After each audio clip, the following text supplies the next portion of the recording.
moment count. You're live. Hey, it's another groovy day. Little technical issue this morning, but we've overcome it, and we are coming to you live. Life Mastery Radio, the talk show that brings you great thoughts and ideas for you to use on your very own life mastery journey.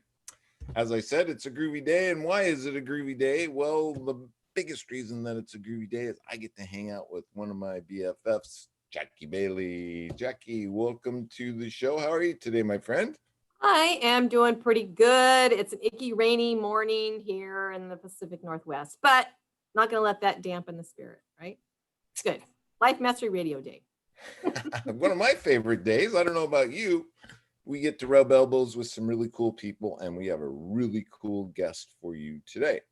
I want to remind our listeners that today's show page is at www.lifemasteryradio.net or .com, whichever one you prefer, whichever one you can remember. And any links that we talk about today on the show will be right there. We also have a link to our guest's webpage, and you can find it. While you're at that site, you can sign up for our newsletter. Jackie produces a newsletter every week. It goes out to a whole bunch of our peeps, I guess.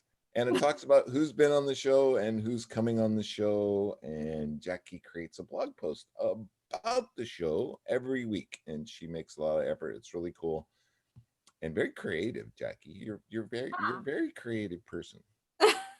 Thanks. I get it all from the guests. The guests just provide great content, and it's easy from there. So I know sometimes I wonder, how does she keep track of all that? Because she's so into the discussion that we're having, and yet she seems to remember all these really cool things. So. No, I don't remember anything. I have to go back and listen to it again. At least I know somebody's listening. No, I'm just kidding. I'm not one person that's listening.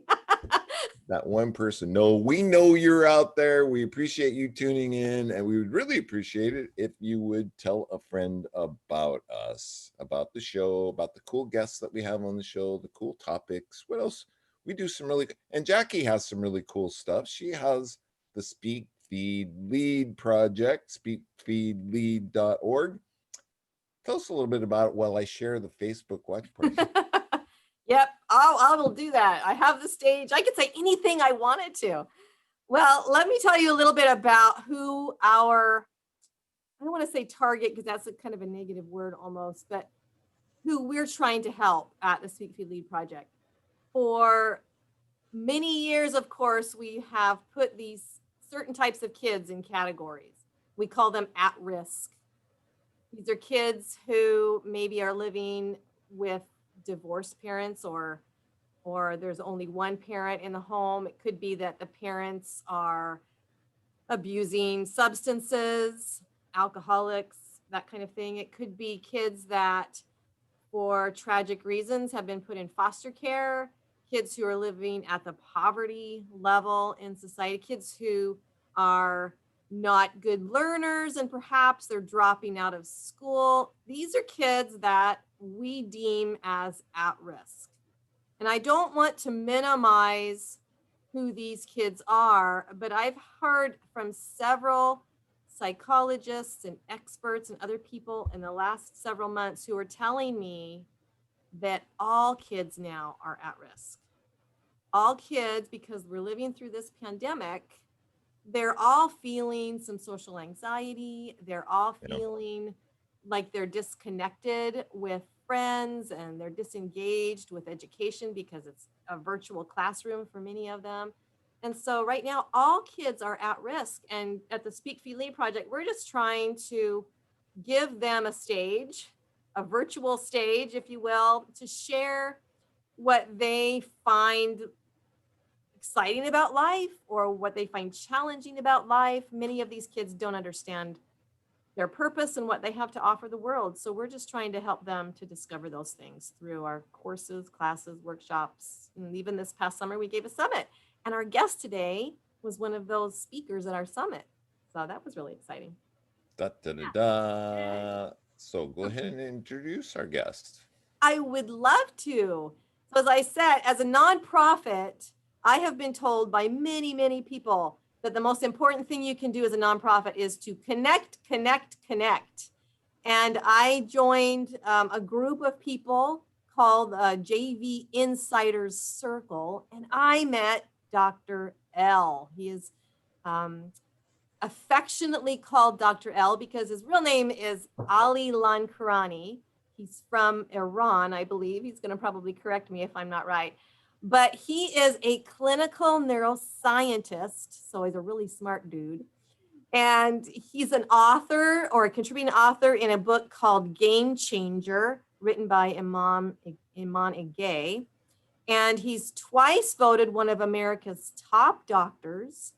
He's the host of Role Model Maker TV. And he used to run his whole practice helping kids on the autism spectrum. And so this guy has changed a lot of people's lives and continues to do so.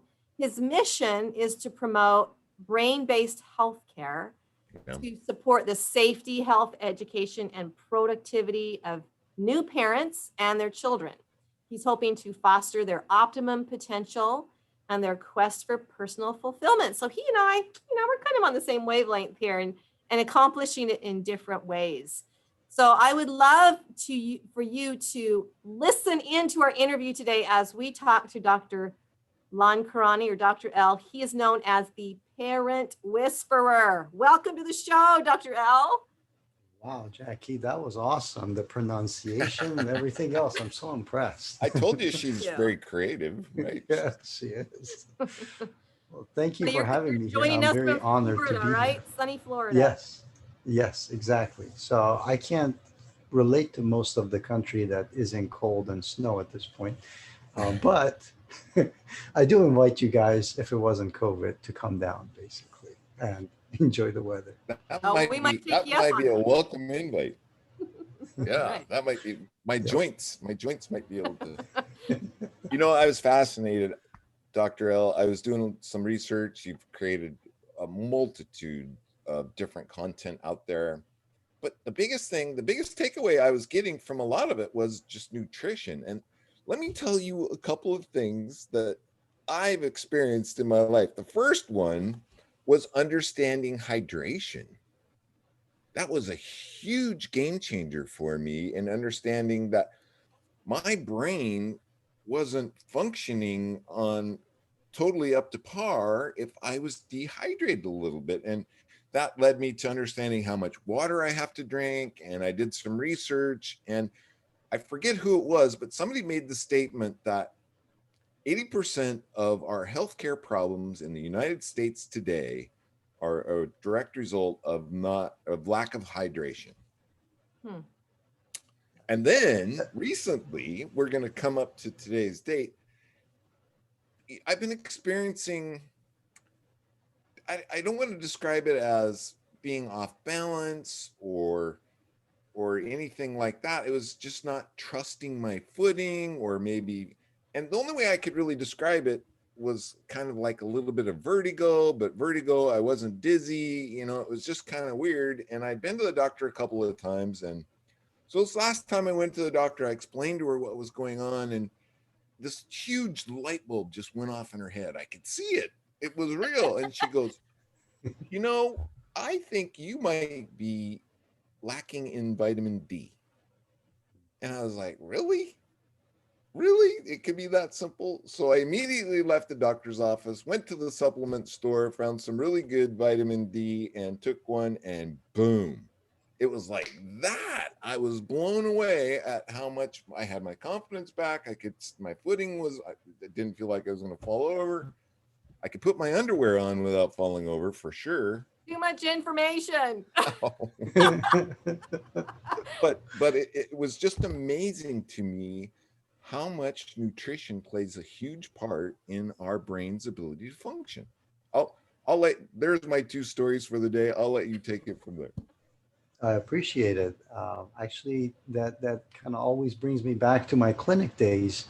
And when I was seeing the kids, I always mention this, that before I could ask that brain, that child, to do something they have never done before, or to reprogram and rewire their brain, I had to make sure that that brain had the proper building material and the fuel to perform at the level that I wanted it to perform. And too many of us, like you just mentioned, go out there, try to take on the world with all the challenges that are facing us.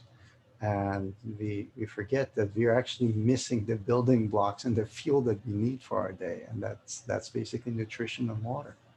So absolutely, I agree with you. So you're not only a neuroscientist, which is just like brain building, but you recognize that the brain is just another part of the body that everything needs to be in working order and in synergy, Yes, right? absolutely. So when it comes to the brain, it really, I like to say it's interesting. Maybe I'm biased about this, but Obviously. uh, when it comes to the brain, it's the only organ that can modulate itself, the signals that it gets. And as a result, the result and the output that it gives. There's no other organ that really does that. So what that means is that if you choose to ignore something that's coming from the environment, your brain has the ability to do that. Like you can choose to ignore a person, right? You can choose to ignore the signal that's coming from your clothes that you put on this morning. You don't need a reminder every single second that you have clothes on, right? You know, you put it on in the morning, you don't need that signal anymore. So you choose not to pay attention to it. So when it comes to the brain, it's the same way. It can actually control what comes in and it can actually control what it puts out. And that also happens to be in line with what you feed it and how it responds based on what you feed it as well. So if you feed it the right things, it's going to have a certain type of an output. And if you feed it the wrong things, it puts out completely different outputs. And the reality is that your brain does more than just control what goes on in your body, right? We actually manifest and manipulate our environment, our world, and how we show up in the world with our brain. So if you actually put certain foods in your body that are actually not good for you, the outcome as far as how you manipulate the environment and the world around you literally becomes different just because of what you ate, Yeah. just because of how you look at things, basically. Yeah. So what is it that we often eat that can be really detrimental to the brain? I mean, those good foods are probably obvious, but what are some of the really bad foods for our brain? Right. So when it comes to the brain, of course, there's these foundational pieces, right? There's to support your brain, which actually supports the rest of your functions and ultimately supports how you show up in life. Literally, if you want to optimize how you show up in life, you want to control your brain and you want to support the brain, right? And that foundational piece, of course, is nutrition. Now, there's a few other factors. So you got nutrition, you got rest, you have oxygen and how much oxygen you actually saturate your tissues with. And then you have the proper neural stimulation. And by that, I don't mean coffee and sugar and video games and stimulants. I mean proper movement that comes through your spinal cord and stimulates the deeper brain centers that ultimately coordinates all the different parts together. You Hmm. see, our brain really gets its power from how many different parts it can work simultaneously. We don't have the biggest brain in this world. What the power of our brain comes from the fact that we can actually utilize different parts of our brains to go ahead and manifest the desired income, right? Or So outcome, that's I should say. that gives credence to the idea that people like Jackie, I'm not picking on you, Using me as another example, are but we? my daughter's the same way, and people that cannot not move when they hear music, right? It's that movement and that creativity that is generated. Am I on the right track, Doug? Yeah, absolutely. I mean, you've got this maestro. It's called your inferior olive. It has nothing to do with olives, but it's called inferior olive. It's deep within the brain. And it's kind of like the maestro, the metronome for your brain. And if you think of a metronome and how fast or how slow beats, and if you think of movies and shutter speed, basically, so every time that it beats, it takes a snapshot of reality, the world inside and the world outside. And if these signals are coming too far apart, then you might not necessarily register them as related together. And if it comes too fast, then you might end up mixing things up. So, how fast that metronome beats really determines the orchestration of your thoughts, your movements, and everything else that you want to achieve in life.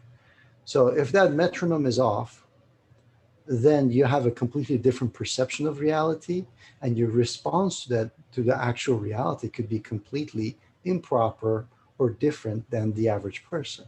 So when you talk about autism spectrum disorder and the responses that you're getting, to the child, to the person, their response is absolutely spot on based on the pictures that they're getting. Wow. Mm.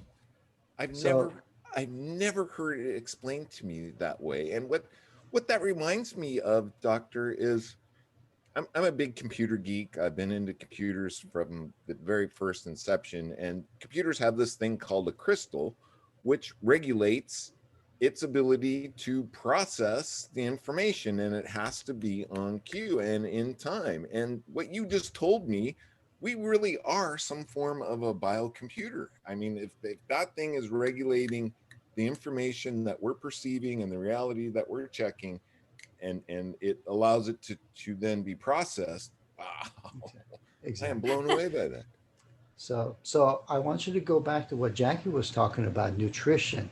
Also, other inputs. We have many different senses. It's not just nutrition, right? We've got our sights and hearing and how we move, all of the gravity, all the joints, what we feel with our skin. All of those things end up feeding our brain to give it a picture. And if, let's say, you don't eat the right foods, or you listen to news or some form of thing that puts you in a stressful situation, then your response is a response to a stressful situation. So the trouble with this is that your higher brain centers, the deeper parts, the more evolved parts, for lack of a better word, that are responsible for focus and coordination of thought and prioritization, those areas, when you're stressed, they actually do not receive adequate amount of oxygen and nourishment because you're in survival mode. And so how you connect to the people in the world, how you show up as far as what your goals are in the world, become completely different, because you can be really good at surviving, but that is not the same as a person who is supported and feels like they're ready to thrive, they're ready to take on the world and make a difference. So That's very, very me. important. That's me. I'm surviving every day. No, don't But, say what's no. interesting is you were talking about that internal metronome.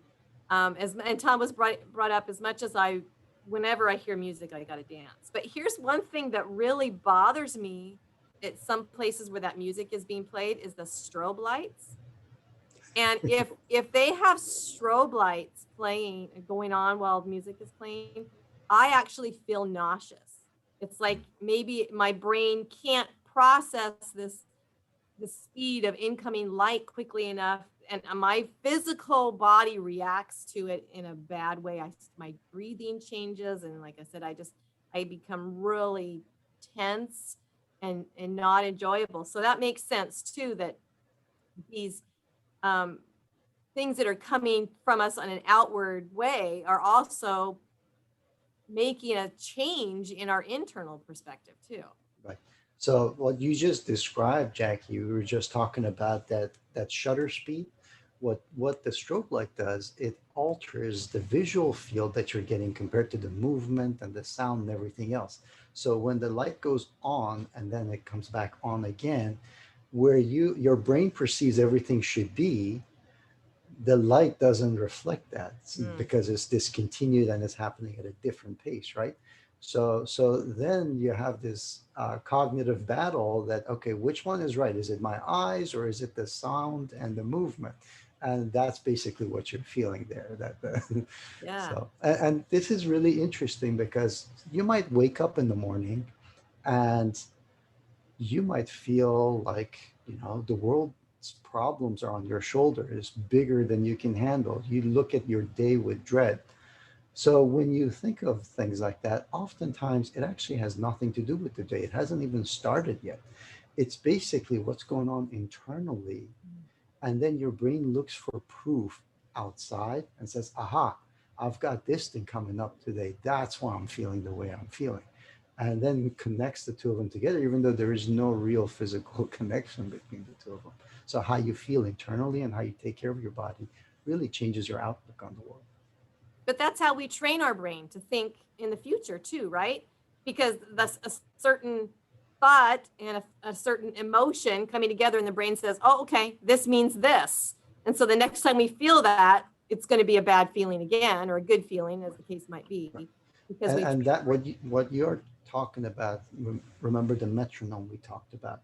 So dancing, Todd, is awesome because it's taking all these different senses of movement and your balance from your inner ear and all these like eyes being level to the horizon, is taking all of these things and kind of putting it all together and making a cohesive picture of the reality, really feeding your brain. Your brain feels really vibrant. When you come off of the dance floor, you always feel like amazingly refreshed. You know, you're breathing in deeper, taking in oxygen, your muscles are moving, circulation is going on, all of those. So it's beautiful. It's a beautiful symphony that your body just played. Having said that, though, I lost my train of thought. Remember, I'm ADHD Action. myself. You were talking about movement and dancing and Yes. So action. what I was going to say is the metronome. If it beats too fast, or if it propels you into the future constantly, that's another way of looking at anxiety, because you're always in the future and what's going to happen. And if you're always in the past and you think about, then that metronome is beating too slow. So you're very reflective. So depression and anxiety oftentimes can also be related to this timing mechanism not being actually there. And yep. Gives Wow. credence to the power of now. Exactly. Right? Exactly. I mean, being in the now, right?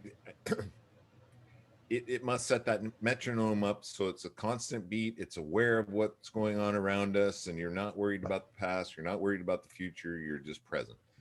Right. That's why meditation is such a powerful thing. It actually has been shown to change the oscillation and the rhythm and the rate.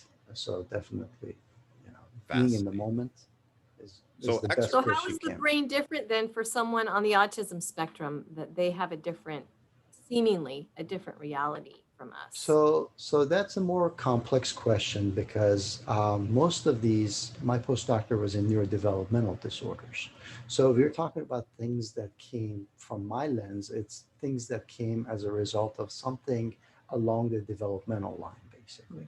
You see, our brain is, you're one of the few creatures on this planet where when we were born, you're not viable. Like we had to get out of the womb because our heads would not clear the birth canal basically if it stayed anymore. So we have to have our brain develop outside of the womb.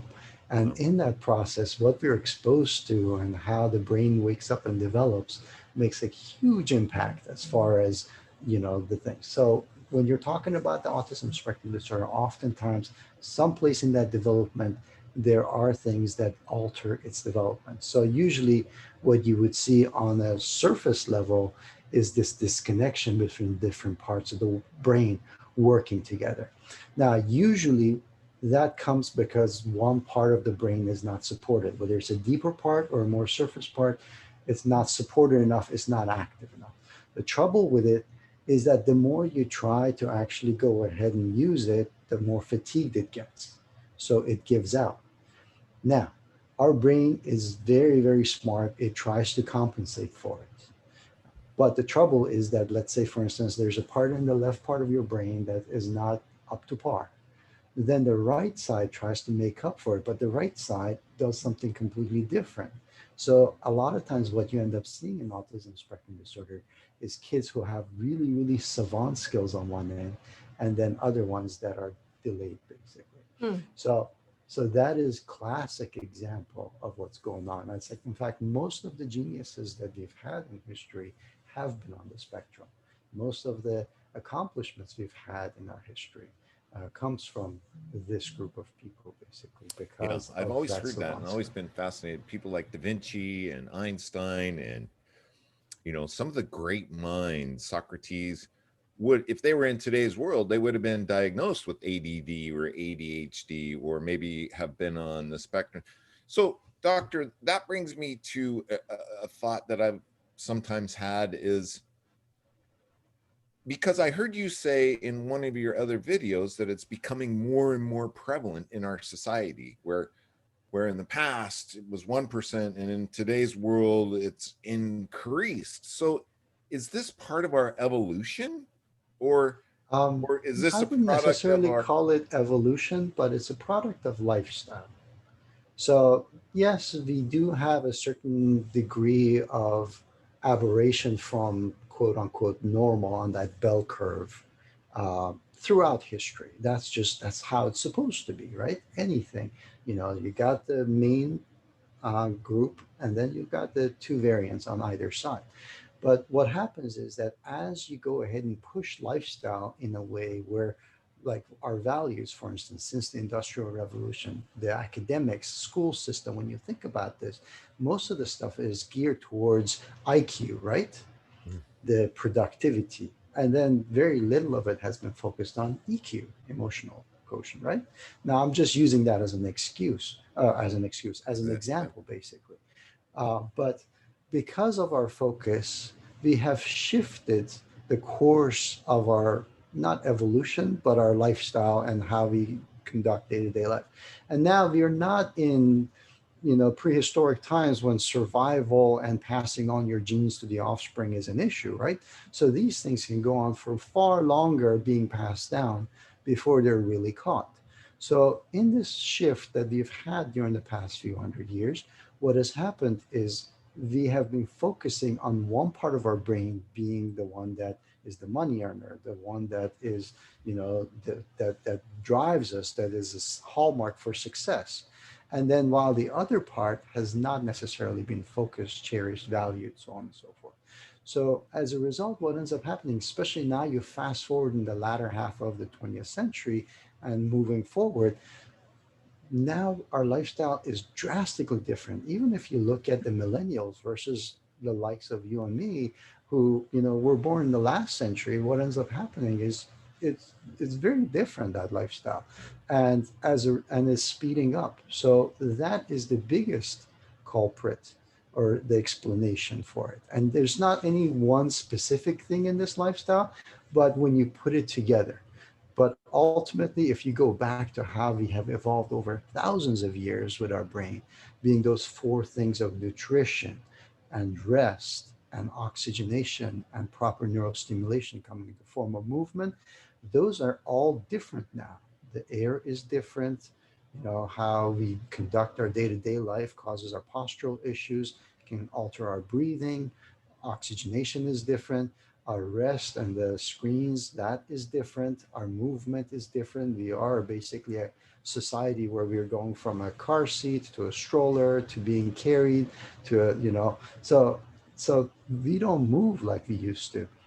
or So that stimulation is not happening.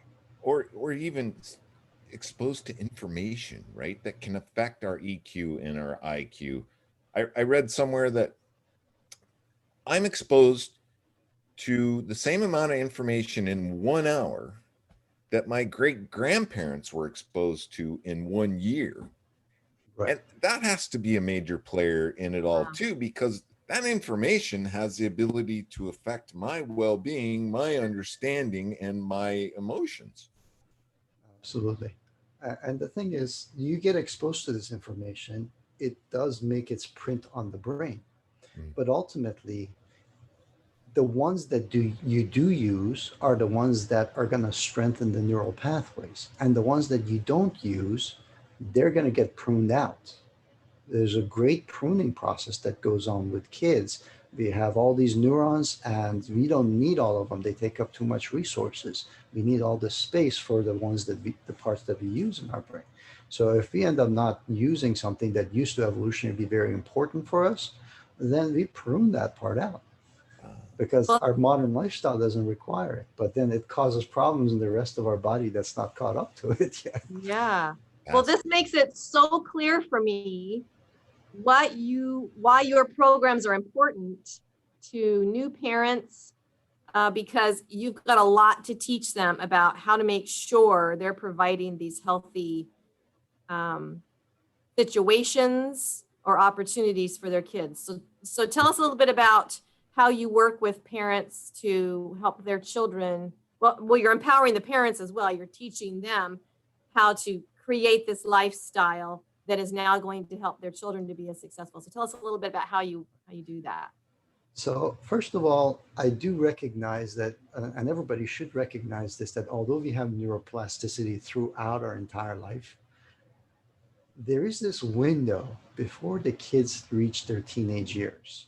And it's not because they're teenagers now, but there's this window that whatever happens, you can go ahead and erase it, rewrite it. And there's just this great flexibility as far as what you can do, to the point where you can remove diagnoses and you can go ahead and literally change a person's personality or make them social or all these things, basically.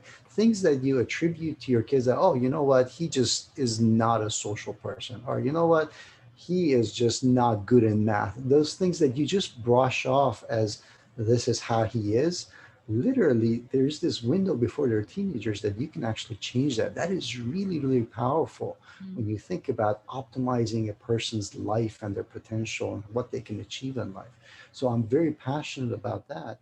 And when I was in practice, one of the things that I saw, and this is not a deliberate thing, every parent wants what's best for their kids, right?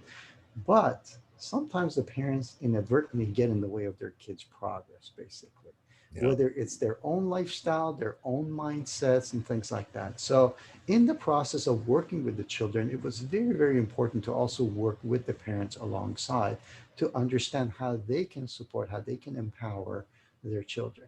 So my current company, which is Role Model Maker, its premise is to support, inspire, and empower parents to lead by example in creating future leaders and role models. So the goal of it is for you to go ahead and lead a healthy lifestyle.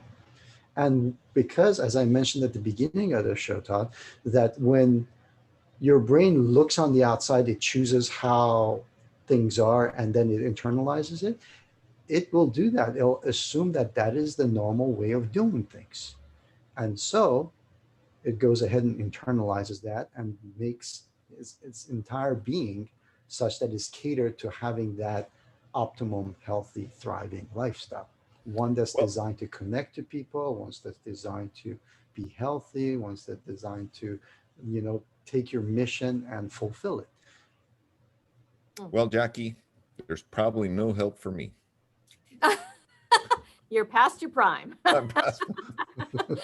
No, my understanding is the brain is very plastic, and we can influence it and change it. I don't know about when you get past a preteen.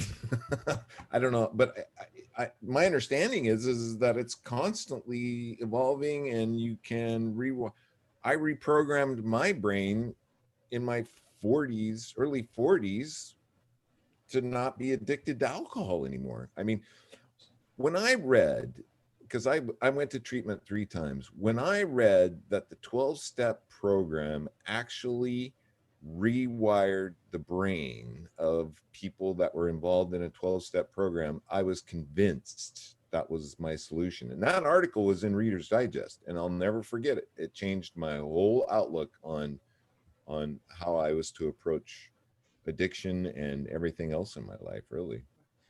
The reality of it is that anytime, like, we're approaching the end of the year, right? So this is a time where people start setting out New Year resolutions and things like that. The fact of the matter is that anytime you're changing habits, anytime you're trying something new, you're building new neural connections. So that is neuroplasticity at work. And then whether it sticks or not depends on how long you do it and how strengthened those pathways become. Once something is a super highway, it's going to be a super highway. So it'll be much easier for you to travel on that than something that you haven't used that much. So I'm using the case of an exercise, for instance. Have you tried these methods with kids who are coming from abusive situations or who have been trafficked, who've had these horrible experiences that anyone would want to try to avoid or to be able to change and help someone to heal? So these types of processes, then, you're saying, can help even these people who are coming out of these traumatic situations to retrain the way they see the world, because it's Right. obviously a very tragic outlook. Absolutely. And actually one of the things that I want people to really know this is that if you've been through challenges and hardships and difficulties, you actually have a message. You have something inside of you that not the everyday person is exposed to. And that is so powerful because it gives insight in such a level that if you go ahead and share that and move on that, um, and and share your message with the world, then that is going to be a huge motivator and a huge change maker in the rest of the world for the better. So don't think of your hardships and difficulties and traumatic situations that you were just describing, Jackie, abusive relationships, as a setback. Think of them as a stepping stone where you're going to go ahead and now you're going to share your message and you're going to move forward and make a difference in the world based on it. I've always So thought now that. that's been a big part for you, purpose and taking a path, right? Right. So you contributed to a book. You told a little bit of a story about your purpose in finding your path. Is that something you're willing to share? Exactly. Absolutely. Um, Basically, a few years back, I mean, I have a lot of history, like ancestral history of people who've been change makers and people who have made their mark on history, philanthropy, and things like that. So I reached a point, I always wanted to retire early.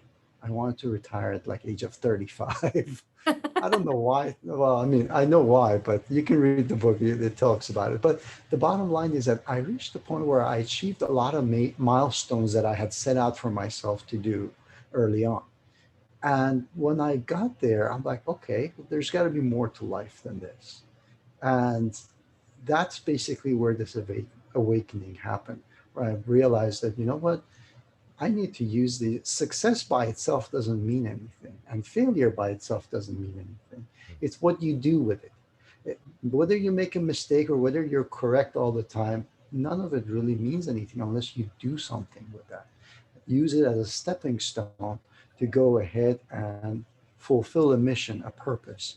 And every single person has it within them. It's just whether we have enough time to support our brain to make sure that we find that purpose. And then what do we need to do to act on it as well? Hmm. Yeah, I was exposed to a concept last night, and it's called productive uncomfortability, Hmm. right? And that, I think that's what you were talking about, is we get into this comfort zone and we aren't very productive, and yet we get over uncomfortable and we're not very productive. So we have to find this happy medium where we're stimulating the brain and it's growing and it wants to do the tasks that are put in front of us, or that are required to ultimately achieve that goal. But yet there's these two bookends, that if we're too comfortable, it's not going to work, and if we're too uncomfortable, it's not going to work. Did I lose I my, think I that, lost myself in that, but I think you know what I mean. yeah, I think that the difference between being uncomfortable and then trying to go around it versus being uncomfortable and pushing through it is purpose. Yeah. That Hmm. if you don't have purpose and you encounter discomfort, then you find ways to try to go around it.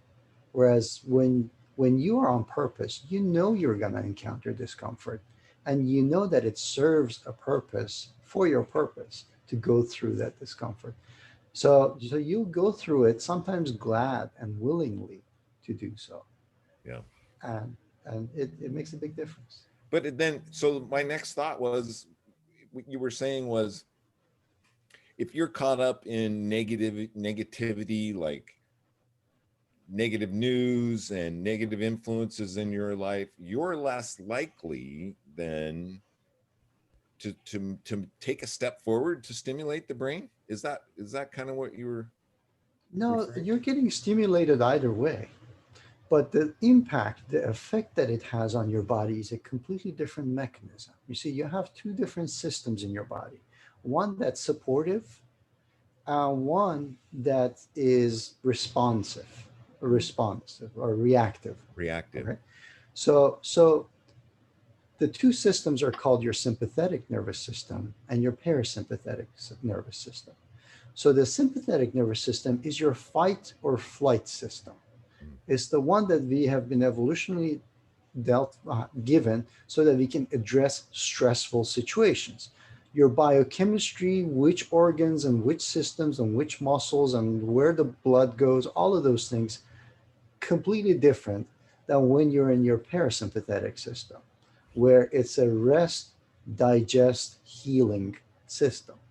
So when you are in your parasympathetic nervous system, your response to things, because there's entirely different hormones, mechanisms, neurotransmitters, muscles groups involved, your response is completely different. Same person, just a different facet of you. That So makes when you get signals that put you in your sympathetic nervous system, your response ends up being different. When you get signals that are supportive and healing, if a child is told that they're meaningful, that they serve a purpose, that they can do it, and they're supported, they're healed, their parasympathetics is in play. So when they approach something, they don't look at it as threat, something that they have to fight or flight. They look at it as something that it could be an opportunity for further support. And they explore it. They're curious. They're interested in connecting. When you meet a person, same thing. You can look at that person and say, all right, what is it in it? What's in it for them? Versus how can we have a win-win situation? Mm. Same person, wow. different Yeah. outcome. That's why Jackie's so passionate. Because, and I don't know if Jackie realized it, but because of what she teaches, what she shows kids how to do, they're rewiring their brains, right, Doc? I mean, they are empowered then to take a different response or a different action. Absolutely. Absolutely. In fact, my son is actually in Jackie's program. Yay. Yay. So, That's very and the cool. That's changes a in great. him as far as like looking at his face when he's going through the program and seeing that, the role that he plays and the place that he holds in this world is pretty amazing to see that, to see the growth in that process as well. Yeah. Excellent. Is it a fairly easy process when you start teaching someone how to rethink or how to reprogram? Does it come fairly quickly?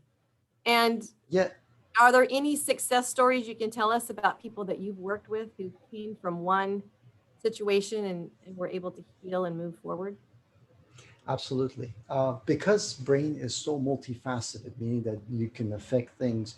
One of the things that, for instance, in the clinic, that was a huge plus, like a boost to my ego, if you would, was that, the kids had been to multiple therapists because there's all these, like your brain controls the function of so many different things, right? So if it's Yeah. not running right, you could have autoimmune disorders, you could have digestive disorders, you could have movement disorders, you could have behavior, academic disorder, all at the same time. And you'd be seeing a therapist for every single one of those.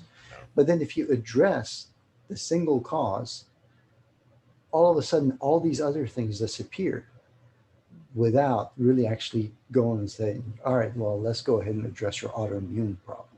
Mhm. It would just go away because now the brain knew what it was supposed to do. So that was a huge boost. And then the other part is when I saw people step into their thrive. And this is such a subtle thing because initially is that light bulb that comes on and people are like, so this is how it works. And it's so rewarding for me to see that light bulb come on. But then you're no longer the same person. Going forward, you're going to make decisions differently. Yeah. And if you just keep on making those decisions, they build on each other. Whereas we're now 3 months, 6 months, 3 years into it, you realize that your life completely took a different path. Very gentle, without anybody having to preach to you, persuade you, or push you to do anything. Your brain just made the choices. And this is the part you said, does it come fast? The brain is so amazing that sometimes within seconds, I could see these results happening physiologically within the body. Like you would see the heart rate drop, or you would see like oxygen filling all the tissues and everything. So it's pretty amazing to see that. You see the pupils dilate or contract. That Yeah. must be that must be our attraction, Jackie. Our our attraction to Toastmasters. You know, I got to tell you, Doctor, I first came into the Toastmasters program and I noticed a change in me right away. I mean, like within 8 months. And I was just like, wow, when did I start thinking differently like this? And all I was doing really was showing up and doing what was prescribed and doing these things. There was no intention to change me. There was no intention to work life Right, different, right. but I noticed a change in me. And then I began to notice a change in people around me, or new Mhm. people that were coming into the club and doing these things that were suggested and accomplishing tasks. And I just fell in love with the program even more because of the difference that it was making in people's lives. Does, did It, you agree with it's that, Jackie? Is that Oh something? yeah. Totally, yeah, And that's and what that I makes think when total you can sense. have, yeah, when you can have that switch, when it becomes less about you and more about how you can help other people, that's when the program becomes more valuable. And that's when you have, like Dr. L would say, your purpose. You see, hey, my brain is now changed. You don't say that logically is for sure, but I'm Well, you sense it. benefiting by You sense this. it though. And now I want to give. I want to Yeah, give to others. You find purpose in that once you recognize it, right? because if you know the difference that it will make in that person's life. Right. if you Yeah. ever see people that, whatever they touch, they seem to succeed at it. Like historically, you would see the people who, they were wealthy, but they also went to the South Pole and explored, and they did these philanthropic things. Like they're like in history in different chapters in different parts. It's like, how is it that this person, whatever they do, it succeeds? And this is part of it. It's like when you're taking care of yourself, your brain internally, improving yourself and putting yourself in favorable situations, then the situations also become favorable to you. That's, Hmm. you start seeing changes in the environment that you're in, the people that are in your life. Certain people move out, the right type of people move in, certain circumstances move out, the right type of circumstances move in. And then eventually you get to a point when you've been doing this long enough that you just see that all you have to do is just perpetuate that, keep putting good out there, and more good keeps coming back to you. That must be why people that, well, I know it for a fact, people that are really super involved in service work um, find success, and it's not a monetary success. It's just a success in feeling and being and waking up in the world. Right, right. I mean, we because of our modern life, we have defined success as this thing. But the reality of it is that when you look at success in a broader term, and I don't want to put health in that category, but let's just Sure. say health is one of your wealths. But there's like the people that you know, the time that you have, the skills that you've acquired, and the knowledge that you have. All of those are part of your success, right? And we oftentimes discredit and downplay those and just stick to the financial side of it as if that's the beginning and end of it all, right? Right.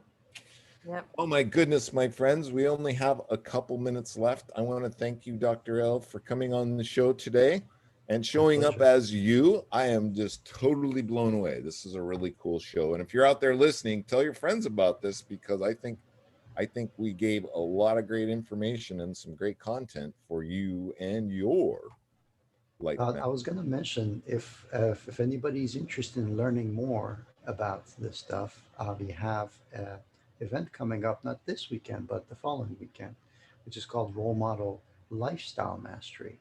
And we go through 3 days because as parents, we oftentimes we fall into this parenthood, and then we want to figure out how to go ahead and give everything to our kids and barely survive so that they can thrive. But inadvertently, we are teaching them how to survive. Mm. So we're going to actually go through 3 days of talking about all the different habits you could have in your life to actually ensure thrive and show your kids what thrive looks like so they can learn by example as Where do well. they go to find out more information? Is that rolemodelmaker.com? I can put the link in for you if you would like. and Or go from there. or for evergreenness, send Jackie or I the link, and we'll put it on our face or on our website. Yeah, we'll get it out there for you. Yeah, I will put it also in our Facebook group, Role Model Maker, along with this podcast at the link at the Cool. bottom, so they can see it. But Role Cool. Model Lifestyle Mastery. So I look forward to seeing anybody who's interested. Jackie, sign me up. Are you going to sign up? Yeah, let's go together. Let's go. Let's do it. That's about all we have time for today. I hope you enjoyed the show. As I said before, tell a friend about it. It's no longer telephones. We want to tell a friend. And Life Mastery Radio is designed to give you great thoughts and ideas for you to use on your very own life mastery journey. Lastly, please make it a great day, because it is all about choice. And you can choose to check out Dr. L as well. Bye-bye for now. Bye, Dr. L. Okay. Thank you for tuning in to Life